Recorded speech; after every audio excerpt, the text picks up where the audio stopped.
दोस्तों, कल हमने देखा कि किस तरीके से युवराज के बा के घर में बम डिप्लॉय कर दिया था और युवराज को पता ही नहीं चल रहा था कि बम आखिर है कहाँ।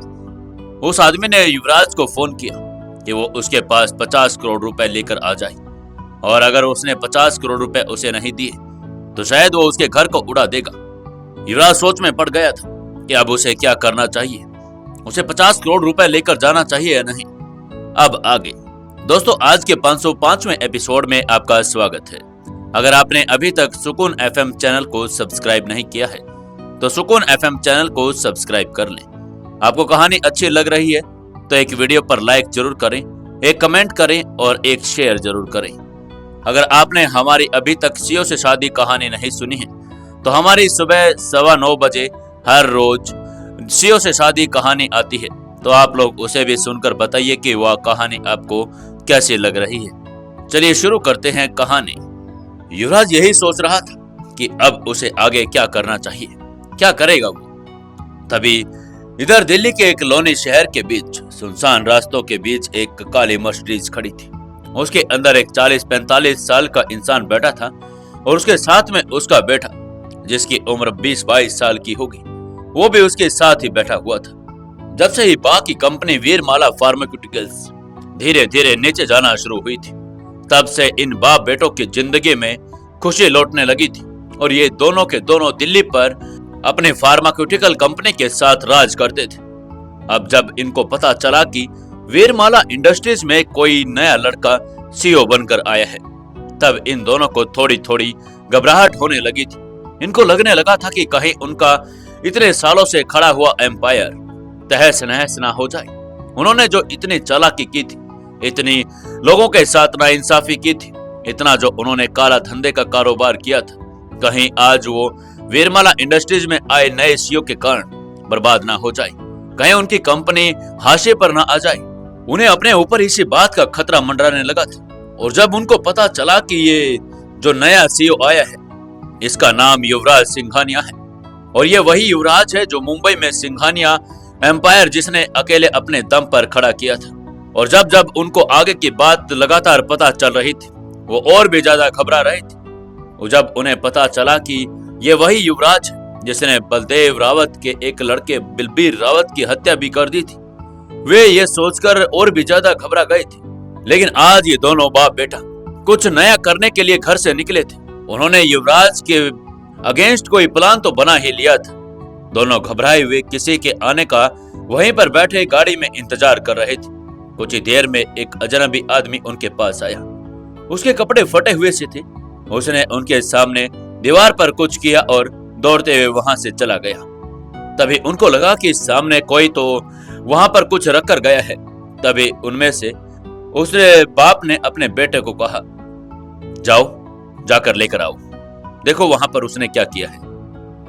लेकिन वो बेटा घबरा रहा था।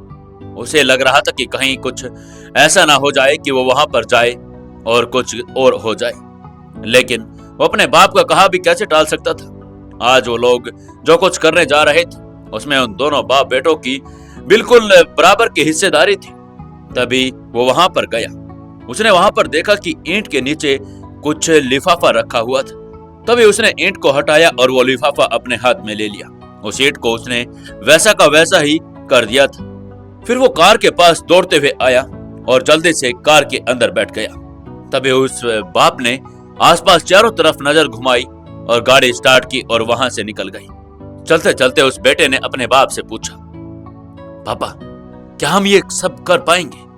तभी उसने अपने बेटे की तरफ देखकर कहा, अगर हम नहीं कर पाए तो कोई भी नहीं कर पाएगा और हमसे नहीं होगा तो शायद हम बर्बाद भी हो जाएंगे। हमारे पास कोई विकल्प नहीं है, हमें ये करना ही होगा। दोनों बाप बेटा मिलकर बहुत कुछ खतरनाक करने जा रहे थे।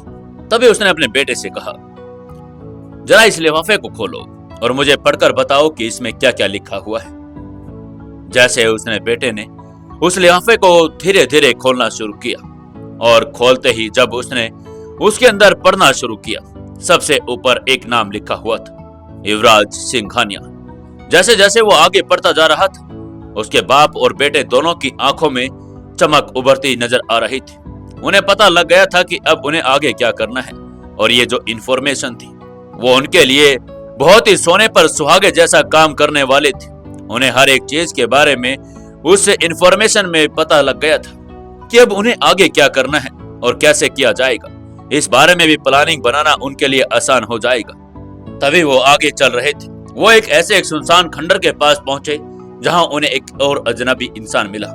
उन्होंने उस लिफाफे को उस अजनबी इंसान को दे दिया था और वो इंसान उस लिफाफे को पाकर बहुत ज्यादा खुश हो गया था।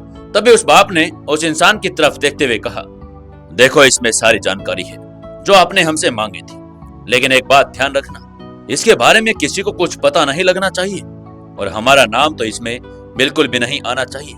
वो उसको लिफाफा दे ही रहा था, तभी उसका फोन बज गया। सामने से जैसे उसने फोन की स्क्रीन पर नाम देखा, उसके चेहरे पर थोड़ी थोड़ी सी घबराहट भी आ गई थी और मुस्कुराहट भी। तभी उसने झट से फोन उठाया और सामने से एक गहरी सी आवाज आई, हेलो, काम हो गया क्या? तभी उस आदमी ने कहा, जी भाई, सारा काम हो गया है, बिल्कुल। तभी सामने से फिर से आवाज आई, ध्यान रहे कि किसी को पता ना चले। तभी उस आदमी ने कहा, जी भाई, किसी को पता नहीं चलेगा, लेकिन क्या मैं आपसे एक बात पूछ सकता हूं? तभी उस आदमी ने उसकी बात का जवाब देते हुए कहा, नहीं, तुम अभी कुछ नहीं पूछ सकते और तुम्हें कुछ पूछने की जरूरत भी नहीं पड़ेगी। थोड़े ही दिन में तुम न्यूज और अखबारों में खुद ही देख लेना। और ये कहते हुए उस रहस्यमय आदमी ने फोन काट दिया। तभी उन बाप बेटों ने भी उस लिफाफे को उस आदमी को दिया और वापस अपने घर की ओर रवाना हो गए। इधर युवराज, चंदन और वसीम सब लोग यही सोच रहे थे कि अब वो आगे क्या करेंगे, किस तरीके से वो उनके पास पैसे लेकर जाएंगे। और उसने कहा था कि पहले युवराज पैसे का इंतजाम कर ले, उसके बाद वो उसे जगह बताएगा कि उसे पैसे लेकर कहां आना है। युवराज को भी इतनी देर कहां लगती थी, उसके पास पैसा पहले ही बहुत ज्यादा था। उसने तुरंत 50 करोड़ रुपए का इंतजाम कर लिया था और वो वहीं पर बैठकर बस उस इंसान के फोन का इंतजार करने लगे थे कि जैसे ही उसका फोन आएगा और वो उसके पास पैसे देने के लिए चले जाएंगे। तभी चंदन अपना एक कोने में खड़ा होकर तेज दिमाग को चलाता जा रहा था। वो यही सोच रहा था कि उसने 50 करोड़ की डिमांड तो की है, लेकिन उसने ये क्यों कहा कि युवराज को भी उसके साथ आना पड़ेगा। तभी उसने अपनी बात को सबके सामने रखते हुए कहा, सर, मुझे एक बात नहीं समझ में आ रही। 50 करोड़ की बात तो ठीक है, लेकिन सबसे बड़ी बात यह है कि उसने आपको ही क्यों बुलाया है। और जैसे ये बात सबने सुनी, सबको लगा कि इसके पीछे कुछ न कुछ तो कारण जरूर होगा। बा ये बात सुनते ही बिल्कुल थोड़ी सी घबरा सी गई थी। तभी उन्होंने कहा, बात तो तुम सही कह रहे हो बेटा, लेकिन मैं भी यही सोच रही हूँ कि उसने युवराज को क्यों बुलाया है।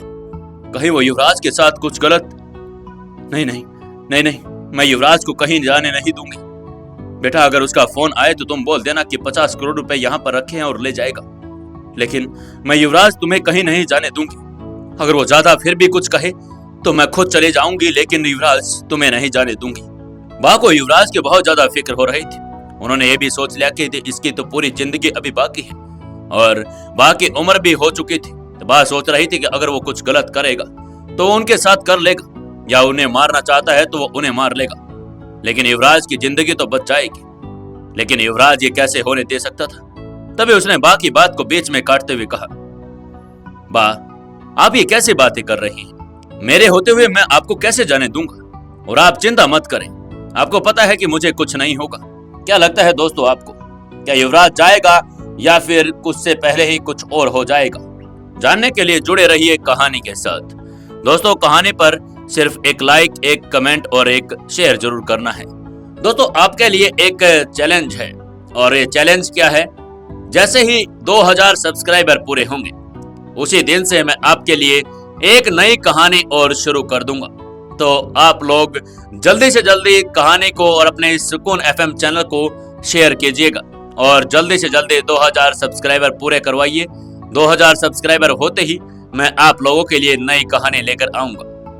दोस्तों, 507वें एपिसोड में आपका स्वागत है। चलिए शुरू करते हैं कहानी। युवराज अपने बा को यही समझाने की कोशिश कर रहा था कि वो अकेला जाएगा और उसको होगा भी कुछ नहीं। इधर बा ने भी अंदाजा लगाना शुरू कर दिया था। उनको ये कुछ एहसास होना शुरू हो गया था कि युवराज को उन लोगों ने क्यों बुलाया होगा। उन्हें पता चला कि युवराज को अभी अभी उन्होंने अपनी कंपनी का सीईओ बनाया है और कहीं कोई एक ऐसा इंसान होगा जो ये चाहता होगा कि युवराज कंपनी का सीईओ ना बने। बा भी इतने सालों से बिजनेस करती आई थी, उन्होंने भी हर एक कड़ी को जोड़ना शुरू कर दिया था। बा को ये भी पता लग गया था कि जैसे ही सुधा और सुभाष को युवराज ने पकड़ लिया था और उसके बाद शायद जो उसके दुश्मन और होंगे, उन्होंने सोचा होगा कि अब युवराज उनकी भी खबर लेगा, तो इससे पहले ही युवराज को सबक सिखाया जाए और युवराज को अपने रास्ते से दूर हटा दिया जाए। तभी युवराज को लगा कि ऐसे शांत होने से तो कुछ नहीं होगा, उसे कुछ ना कुछ तो करना ही पड़ेगा। उसने बा को थोड़ा सा शांत करवाने की कोशिश की और बा से कहा, बा आप चिंता मत करें, मैं अभी वहां से पैसे लेकर आ जाता हूं और फिर हम उसको दे देंगे और मामला सही हो जाएगा। ये कहते हुए वो घर से जैसे ही बाहर निकलने लगा, तभी उसका इतने में फोन बज गया। जैसे ही उसने देखा कि फोन में तो वही अनजान नंबर आ रहा था, उसने तुरंत उठाया और सामने से वही झुंझलाती हुई आवाज आई, युवराज तुम जा कहां रहे हो? मैंने तुमसे कहा था कि कोई भी लोन से हिला तो बम का बटन दबा दूंगा। तभी युवराज ने उसके बाद का जवाब देते हुए कहा, लेकिन अगर मैं यहां से नहीं हिला तो तुम्हारे लिए पैसे कैसे लेकर आऊंगा? और हाँ, मैं तो अकेला जा रहा हूँ, मैं किसी को साथ में भी नहीं लेकर जा रहा, सब लोग यही हैं। अब तुम ही बताओ, अगर मैं नहीं जाऊंगा तो तुम्हारे पास पैसे कैसे लेकर आऊंगा? युवराज ने देखा कि सामने वाला कोई जवाब नहीं दे रहा है, तभी उसने बात को आगे बढ़ाया और कहा, देखो मैं इतना बड़ा रिस्क नहीं लूंगा और पैसा मेरे लिए कोई खास बात नहीं है, इसलिए मुझ पर विश्वास करो, मैं सीधा बैंक जा रहा हूं और वहां से पैसा लेकर आऊंगा और तुम्हें पकड़ा दूंगा। तभी उस आदमी ने सोचते हुए युवराज की बात का जवाब दिया, ठीक है, लेकिन अगर तुमने कोई भी चालाकी करने की कोशिश की तो समझ लेना, ये घर तब तक तुम आओगे तब तक बचेगा नहीं। युवराज को उसकी बात सुनकर गुस्सा तो आ रहा था, लेकिन वो कर भी क्या सकता था। उसने अपने आप को कंट्रोल किया और कहा, नहीं नहीं, मैं ऐसा कुछ नहीं करूंगा, प्लीज तुम अभी कुछ मत करना, मैं तुम्हारे पूरे पैसे लेकर आ रहा हूं। युवराज को ऐसे डरते हुए देखकर वो व्यक्ति जोर जोर से हंसने लगा और बोला, मुझे तो बस यही चाहिए, मुझे तेरे अंदर डर देखना है और मैं तुम्हें अब 1 घंटा दे रहा हूं, तो जल्दी से पैसे लेकर आ, नहीं तो मैं बटन दबा दूंगा। युवराज ने तुरंत उसकी बात का जवाब दिया, 1 घंटा? हाँ ठीक है, 1 घंटा बहुत है, मैं पैसे लेकर आ रहा हूं। युवराज उस पर बात करते हुए देखने की कोशिश कर रहा था कि वो लोग ऐसे कहां से उन लोगों पर नजर बनाए रख रहे थे, उनकी हर एक मूवमेंट पर नोटिस करते जा रहे थे।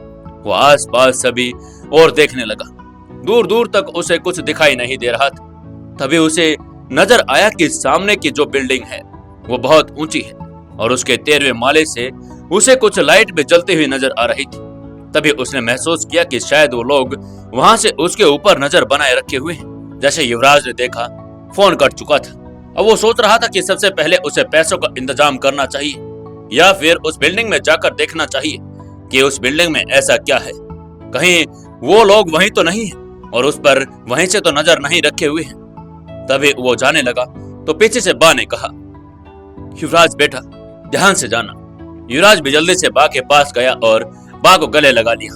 तभी उसने बा से कहा, बा आप चिंता मत करें, मैं सब सही कर दूंगा। और इतना कहकर वो घर से बाहर निकल गया। वो अपनी गाड़ी में बैठा बैठा यही सोच रहा था कि उसे पहले पैसे लेकर आने चाहिए या फिर उस बिल्डिंग की तरफ जाना चाहिए। तभी उसे लगा कि शायद उसे पहले बिल्डिंग की तरफ जाना चाहिए, अगर वो लोग पकड़े ही गए तो उसे पैसे लेकर आने की जरूरत ही नहीं पड़ेगी। उसे पता भी चल जाएगा कि वो कौन लोग हैं जो उस पर लगातार नजर बनाए रखे हुए थे। तभी उसने उस गाड़ी को उस बिल्डिंग की ओर मोड़ दिया। उसने उस बिल्डिंग के पास जाने से पहले ही अपनी गाड़ी को रोक लिया था और वहीं पैदल चल चल कर छुप छुप कर उस बिल्डिंग की तरफ बढ़ने लगा। जैसे ही वो बिल्डिंग की तरफ अंदर की तरफ जाने लगा, उसने देखा कि यहाँ सामने कैमरे लगे हुए थे। उसको लगा कि शायद उन्होंने इस कैमरे को भी हैक कर लिया होगा और उन्हें इस गतिविधि पर भी नजर रख रहे होंगे। तभी उसे लगा कि शायद उसे अब दूसरा रास्ता अपनाना ही पड़ेगा। तभी वो बिल्डिंग के पीछे की तरफ चला गया, क्योंकि अब वो लिफ्ट से नहीं जा सकता था। उसके पास दूसरा ऑप्शन ही था कि वो बैक साइड से पाइप के जरिए ऊपर की तरफ जाए। तभी जैसे उसने देखा कि पीछे की तरफ पाई बड़ी मजबूती से लगी हुई थी। बिल्डिंग पुरानी थी और उसमें लोहे की पाइप लगी हुई थी। उसको चढ़ना भी आसान हो गया था। वो धीरे धीरे ऊपर की तरफ चढ़ना उसने शुरू कर दिया।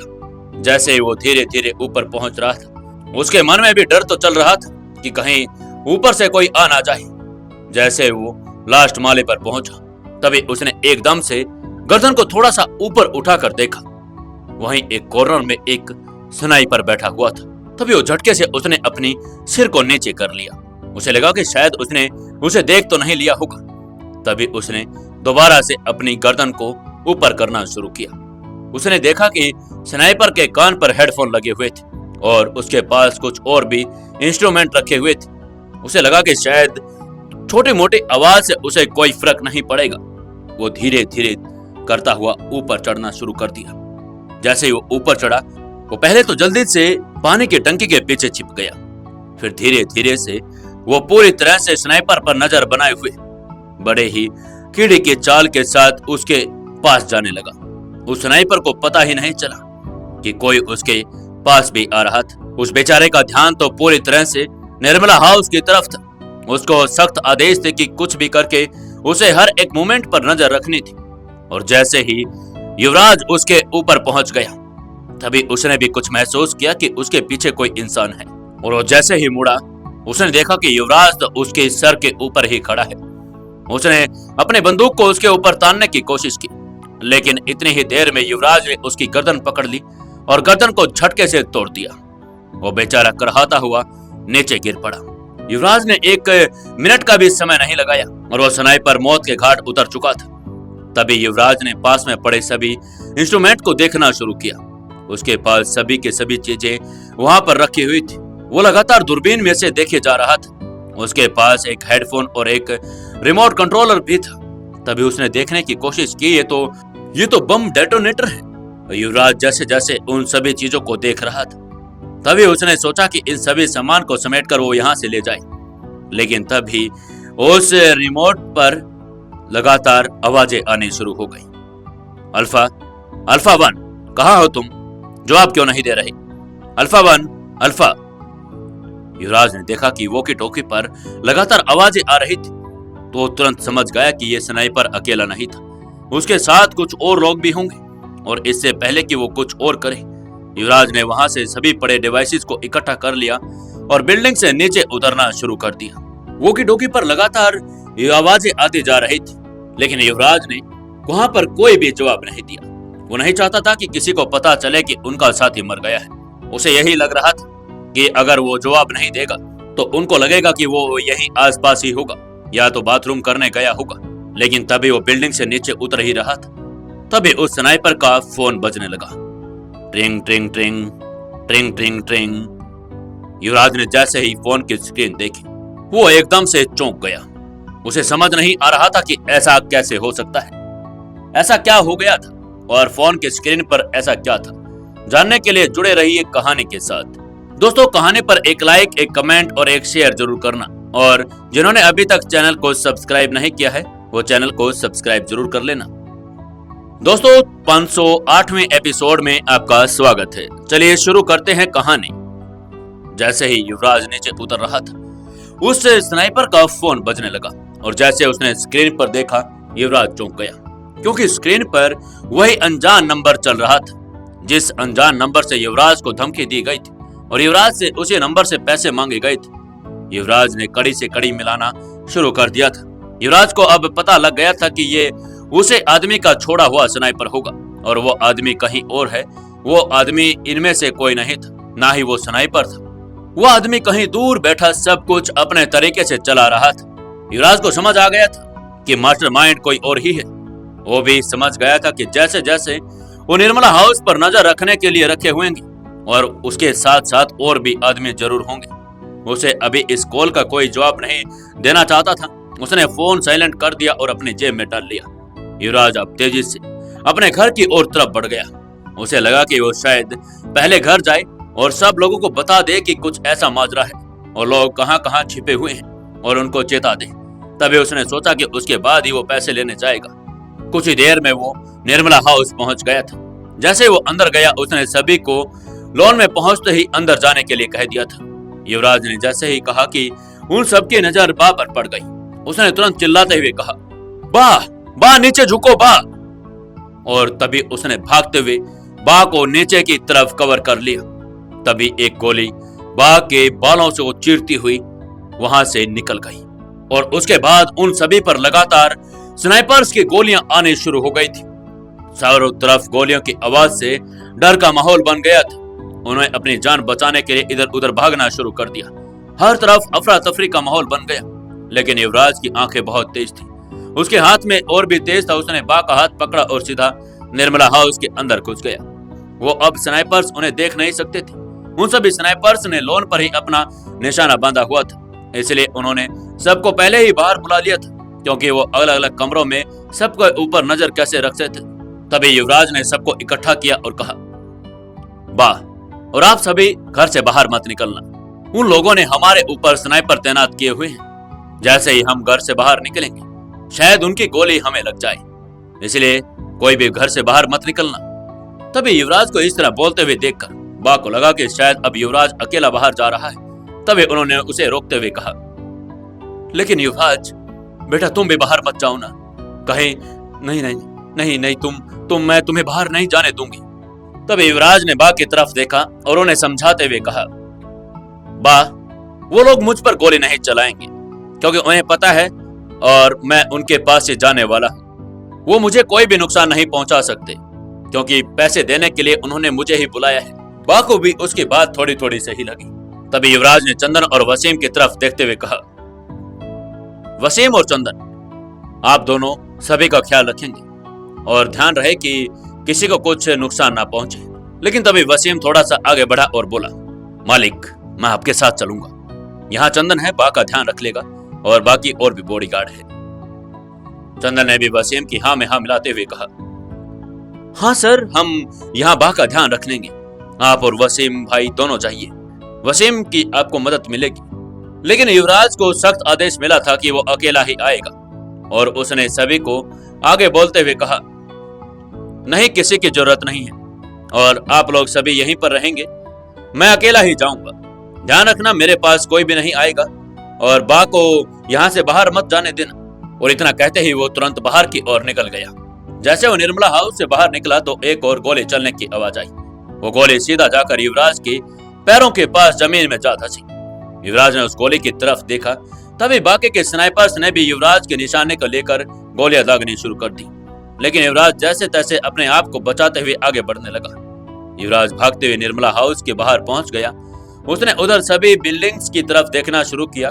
वो ये अंदाजा लगाने की कोशिश कर रहा था कि ये स्नाइपर कहां कहां बैठे हो सकते हैं और ये सब जल्दी हो रहा था। और तभी उसको एक बिल्डिंग की छत पर से गोलियां आती हुई दिखाई थी। तभी युवराज तेजी से उस बिल्डिंग की ओर बढ़ने लगा। वो जैसे ही वो बिल्डिंग के अंदर घुस गया, वो तेजी से उस बिल्डिंग के अंदर ही अंदर बढ़ता जा रहा था। लेकिन जैसे युवराज उस बिल्डिंग के अंदर गया, तभी उस पर एक और गोली चल गई। युवराज ने उस बिल्डिंग में घुसते उन लोगों को देख लिया था और वहां पर मौजूद उनके लोग गोलियां चलाने लगे थे। ऐसे में युवराज के लिए और अंदर जाना मुश्किल हो रहा था। तभी उसी बिल्डिंग में वो एक जगह पर छुप गया और वो लोग अब उसको देख नहीं पा रहे थे। युवराज धीरे धीरे से वहां से अपने आप को छुपाता हुआ आगे बढ़ने लगा। उसने बगल वाली बिल्डिंग के चारों तरफ नजर दौड़ानी शुरू की और उस पर चढ़ने का रास्ता देखने लगा। तभी वो झटके से वहां से हटा और दूसरे बिल्डिंग पर उसने चढ़ना शुरू कर दिया। हालांकि ये सब बहुत मुश्किल था, लेकिन युवराज को अभी भी सब कुछ बिल्कुल मुश्किल नहीं लग रहा था। उसे बस यही लग रहा था कि किसी भी तरीके से वो उन स्नाइपर्स को खत्म कर देगा। जैसे जैसे युवराज ऊपर चढ़ता जा रहा था, बिना किसी रुकावट के युवराज अब उस बिल्डिंग की छत पर पहुंच गया था। फिर वह उन स्नाइपर से बचता हुआ उस बिल्डिंग की छत की तरफ आगे बढ़ने लगा, जिसके ऊपर बैठे वो लोग गोलीबारी कर रहे थे। धीरे धीरे दबे पैरों से वो उनकी तरफ बढ़ता जा रहा था। उसने देखा कि सामने सिर्फ एक आदमी खड़ा था। पहले तो उसे लगा कि ये सिर्फ एक आदमी का काम नहीं, और भी लोग उसके साथ मिले होंगे। लेकिन जब उसने देखा कि सिर्फ एक ही आदमी है, तो उसने थोड़ी सी राहत की सांस ली। उसे लगा कि एक आदमी को खत्म करना इतना मुश्किल काम नहीं था। उसके लिए ये चंद ही मिनटों का काम था। उसे लग रहा था कि शायद ये मास्टरमाइंड हो। वो दूर उन पर नजर रखे हुए था और सामने उस दूसरे वाले स्नाइपर को क्या करना चाहता था ताकि उन लोगों पर उलझा जा सके। बंदूक उसके हाथ में थी। युवराज उस बिल्डिंग की छत से उस बिल्डिंग की छत पर छलांग मारकर चला गया। दोनों बिल्डिंग बहुत ही नजदीक थी, इसलिए युवराज को कोई दिक्कत नहीं हुई। युवराज ने उस बिल्डिंग पर कूदने से उस आदमी के उसके पैरों की आवाज आई और वो घूमकर जैसे ही पीछे देखने लगा, युवराज ने अपने आप को अटारी के पीछे छुपा लिया। एक पल के लिए वो उस आदमी को लगा कि शायद उसे किसी तरह का भ्रम हुआ होगा। वो घूमकर फिर से आगे की तरफ देखने लगा। युवराज उसकी हर हरकत पर नजर रखे हुए था। जैसे जैसे वो उसने आगे देखना शुरू किया, युवराज धीरे धीरे अटारी से पीछे से निकलने लगा। लेकिन उस आदमी को फिर से न जाने क्या हुआ, वो फिर से पीछे देखने लगा। उसे लगा कि शायद कोई जो है जो उसके पीछे है। वो इतना बेवकूफ भी नहीं था। उसे धीरे धीरे करके कुछ न कुछ करने की आवाज आती जा रही थी। वो आवाज को इतना हल्के में नहीं लेना चाहता था। तभी उसने अपनी बंदूक अटारी की तरफ तान दी। अब युवराज ने भी महसूस कर लिया था कि वो उसकी तरफ ही बढ़ता चला आ रहा है। युवराज को लगने लगा था कि अब उसको अपने आप को कैसे बचाना होगा। क्या वो सीधा उसके सामने जाकर खड़ा हो जाए या फिर उसे कोई और ही तरकीब लगानी पड़ेगी। तभी उसने देखा कि शायद एक बार उसे देख लेना चाहिए, और जैसे ही उसने अटारे से अपनी गर्दन को थोड़ा सा झुककर उसे देखने की कोशिश की, इतने ही झटके में उस आदमी ने सामने से गोली चला दी। एक सेकंड में अगर युवराज इधर ना होता तो गोली उसके सीधे माथे पर लग सकती थी। युवराज को लगा कि यह आदमी बहुत ही शातिर और खतरनाक है और उसका निशाना भी अचूक नहीं है। वो बहुत ज्यादा इक्विप्ड और ट्रेंड फाइटर था। तभी युवराज थोड़ा थोड़ा अपने आप को घुमाने लगा। उसे लगा कि वो शायद उस आदमी की नजर से थोड़ा सा बच जाए। तभी वो एक झटके से दीवार के पीछे की तरफ छुप गया। वो अटारी से बिल्कुल अलग हो गया था, लेकिन वो आदमी धीरे धीरे अपनी बंदूक ताने हुए आगे बढ़ता आ रहा था। अब क्या करेगा युवराज? क्या उसकी गोली से बच पाएगा या नहीं? जानने के लिए जुड़े रहिए कहानी के साथ। दोस्तों, 509वें एपिसोड में आपका स्वागत है। चलिए शुरू करते हैं कहानी। युवराज अपने आप को बचाकर अटारी के पीछे वाली दीवार के पीछे छुप गया था। जैसे ही उसे लगा कि वो आदमी अटारी के आगे ही चक्कर काट रहा है, वो धीरे धीरे दीवार से बढ़ता हुआ आगे चला गया। जैसे ही वो आदमी अटारी के पीछे आया, युवराज झटके से उसके बैक साइड चला गया। उस आदमी को पता ही नहीं चला कि वो कहां चला गया। उसको अटारी के बिल्कुल पीछे सब कुछ खाली दिखा, और जैसे ही वो घूमकर अटारी के आगे से आने की कोशिश करने लगा, युवराज बिल्कुल उसके आंखों के सामने खड़ा था। युवराज को देखकर वो आदमी हैरान हो गया। उसने तुरंत अपने बंदूक युवराज के ऊपर तान दी और युवराज के ऊपर एक गोली दाग दी। युवराज उसके हमले से पहले से ही तैयार खड़ा था। उसे पता था कि वो 1 मिनट भी नहीं लगाएगा गोली चलाने में, क्योंकि वो ट्रेंड फाइटर लग रहा था। तभी युवराज अपने आप को बचा लिया और वो नीचे झुक गया था। जितनी देर में वो आदमी अपनी बंदूक को दोबारा लोड करता, युवराज ने वहां से नीचे पड़ा आदमी स्नाइपर गन से ब्रीफकेस उठाया और उसके सिर पर दे मारा। वो आदमी युवराज और की हरकत को संभाल भी नहीं पाया था। इतने में युवराज उस आदमी के पास पहुंच गया और उसके पेट पर एक जोरदार किक मार दी। जैसे उस आदमी को किक लगी, वो दर्द से करहा उठा। आह! युवराज ने इतने में ही वह उसके हाथ से बंदूक छीन ली और युवराज के निशाने पर वो आ गया था। अब मामला उल्टा हो गया था। पहले युवराज के ऊपर बंदूक थी, अब बंदूक उस आदमी के ऊपर युवराज ने तान दी थी। और जैसे ही उस आदमी ने देखा कि युवराज ने उसके ऊपर बंदूक तान दी है, तो उसने अपने गिड़गिड़ाना शुरू कर दिया।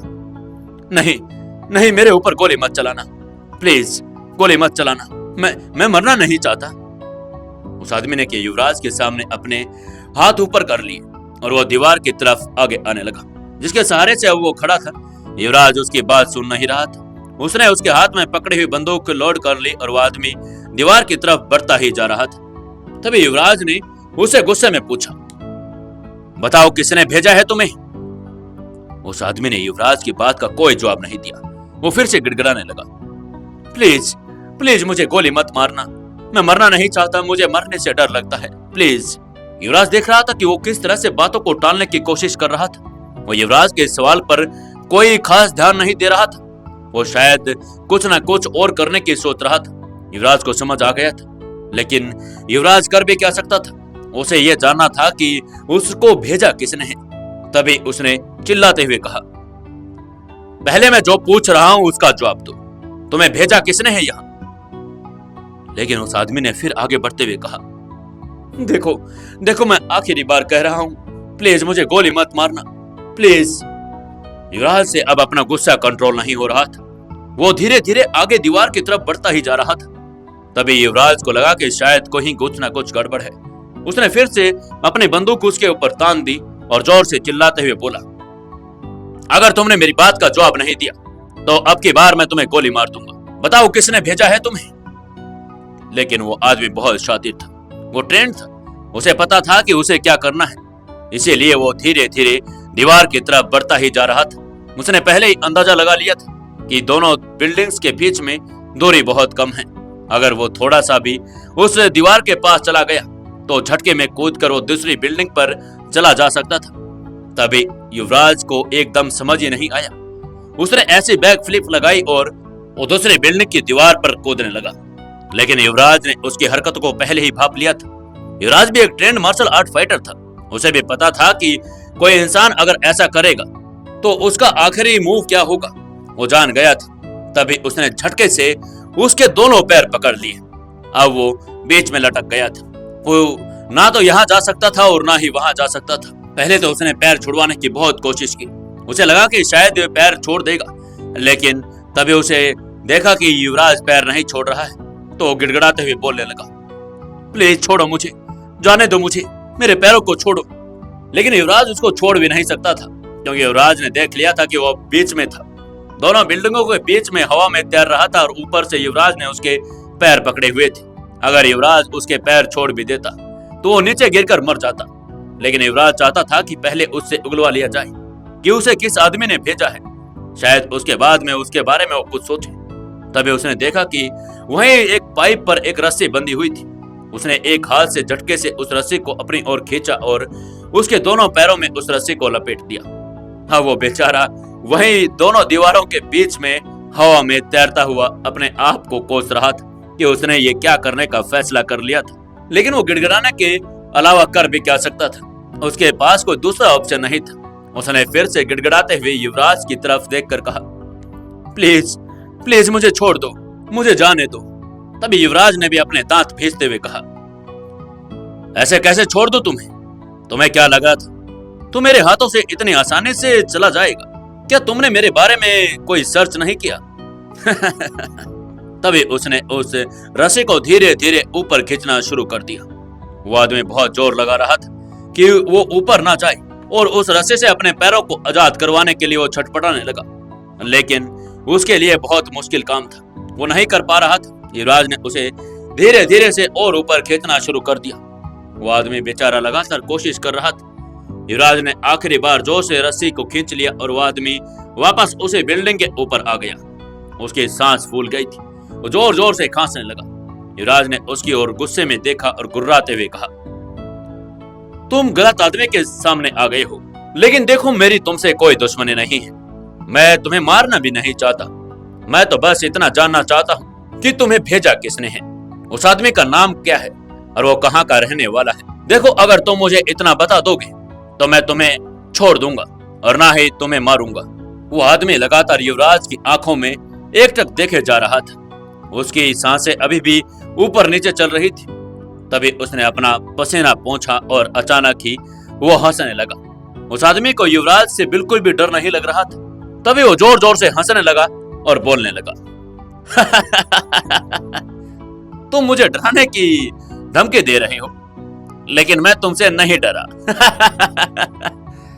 और तू क्या कह रहा है कि तूने गलत आदमी से पंगा ले लिया? तुम्हें पता नहीं है कि तुम किसके सामने बैठे हो और तुम्हारे पास ज्यादा समय भी नहीं है। युवराज भी उसकी बातें सुनकर कुछ कुछ अलग सा महसूस करने लगा था। वो उस आदमी का इशारा समझ गया था। ऐसे में सीधा युवराज ने उस आदमी के मुंह पर एक पंच मारा और उसे नीचे गिरा दिया। जैसे वो आदमी नीचे गिरा, युवराज ने उसकी छाती पर अपना पैर रख दिया और फिर से कड़क आवाज में पूछा, क्या मतलब है तेरा? लेकिन वो तो नीचे पड़ा पड़ा बस हंसता ही जा रहा था। तभी उसने हंसते हुए कहा, आदमी तो तू समझदार है, लेकिन तुमने देर कर दी भाई।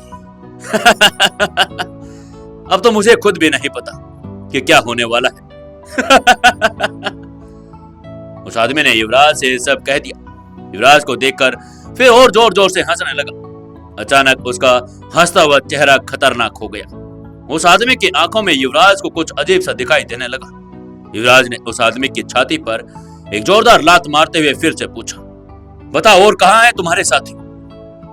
लेकिन उस आदमी ने इस बार भी कोई जवाब नहीं दिया। वो बस युवराज की तरफ देखकर जोर जोर से हंसे जा रहा था। उसकी हंसी सुनकर अब युवराज को भी थोड़ा थोड़ा डर लगने लगा था। युवराज यही सोच रहा था कि यह इंसान इतना ढीठ कैसे हो सकता है और उसने आगे की क्या क्या प्लानिंग की है, जिस वजह से वो क्या कुछ बता नहीं रहा है। अगर उसे थोड़ा सा भी डर लग रहा होता तो शायद वो अभी तक कुछ न कुछ तो उगल देता, लेकिन वो इंसान अपनी पूरी प्लानिंग के साथ था और उसने अभी तक युवराज को कुछ बताया नहीं था। आपको क्या लगता है दोस्तों, क्या वो युवराज को कुछ बताएगा या नहीं? जानने के लिए जुड़े रहिए कहानी के साथ। दोस्तों, एक लाइक, एक कमेंट और एक शेयर जरूर करें। और जो हमारे नए व्यूअर आए हैं, जो नए सब्सक्राइबर आए हैं, वो प्लीज ये बताइए कि आप लोग कहां से हमारी कहानी सुन रहे हैं और कहां से आप लोग जुड़े हैं। दोस्तों, 510वें एपिसोड में आपका स्वागत है। चलिए शुरू करते हैं कहानी। युवराज उसे मार भी रहा था, लेकिन वो इंसान युवराज से डर नहीं रहा था। वो तो बस अपने धुन में लगातार हंसते जा रहा था। उसे अपने प्लानिंग पर पूरा विश्वास था। उसे विश्वास था कि वो युवराज से हार नहीं मान सकता। वो अपनी प्लानिंग में कभी फेल नहीं हुआ था। और जैसे युवराज ने उससे पूछा कि उसके साथ और कितने आदमी हैं और वो कहां छुपे हुए हैं, तभी फिर से उसने जोर से हंसते हुए कहा, तुम यार क्या सवाल पूछ रहे हो? तुम्हें पता है कि मैं इस बात का जवाब नहीं दे सकता। You know it's a top secret. लेकिन जैसे जैसे वो हंसता जा रहा था, युवराज अपना गुस्सा कंट्रोल नहीं कर पा रहा था। उसे अब उसकी हंसी से चिढ़ होनी शुरू हो गई थी। उसकी आंखें लाल होने शुरू हो गई थी। वो स्नाइपर भी लगातार युवराज के आंखों और चेहरे के हाव भाव को पलटते हुए देख रहा था। उसे अब लगने लगा था कि युवराज गंभीर होता जा रहा है। उसे अब थोड़ा थोड़ा डर लगने लगा था। उसे लगा कि कहीं अब युवराज ज्यादा आवेग और गुस्से में आकर उसे गोली ना मार दे। उसे लगा कि अब उसे कुछ थोड़ा सा और बात को बदल देना चाहिए। तभी उसने अपनी हंसी को काबू में किया और कहा, भाई मैं तुम्हें क्या बता सकता हूँ, मैं तो सिर्फ एक स्नाइपर हूँ। मुझे सिर्फ मेरा टारगेट पता है, इसके अलावा मेरे पास कोई इंफॉर्मेशन नहीं है। बताओ मैं तुम्हें क्या बताऊं? लेकिन ये बोलते हुए उसने फिर बीच में एक गहरी सांस ली और आगे कहा, और हाँ, तुम यहाँ आ गए, तुम अपने आप को बचा लोगे, लेकिन उनका क्या जो घर में है? तुम्हें पता भी है कि कुछ देर में वो लोग बच नहीं पाएंगे। क्या करोगे तुम? और इतना कहकर वो फिर से वही पहले वाले हंसे में हंसने लगा। वो युवराज के मजे लेता जा रहा था, पर इस वक्त युवराज उसकी जान भी ले लेता तो उसे कोई फर्क नहीं पड़ता। युवराज को भी अब लगने लगा था कि वो बस उसके साथ टाइम पास कर रहा है। उसके पास कोई ऐसी इंफॉर्मेशन नहीं जिसको युवराज आगे की चीजों को पकड़ पाए। तभी उसने उसके जवाब में कुछ नहीं कहा। उसने अपने हाथ वाले बंदूक उठाई और उसकी नाले उस आदमी के माथे पर लगा दी, क्योंकि वो उसकी हंसी से बहुत ज्यादा चिढ़ गया था।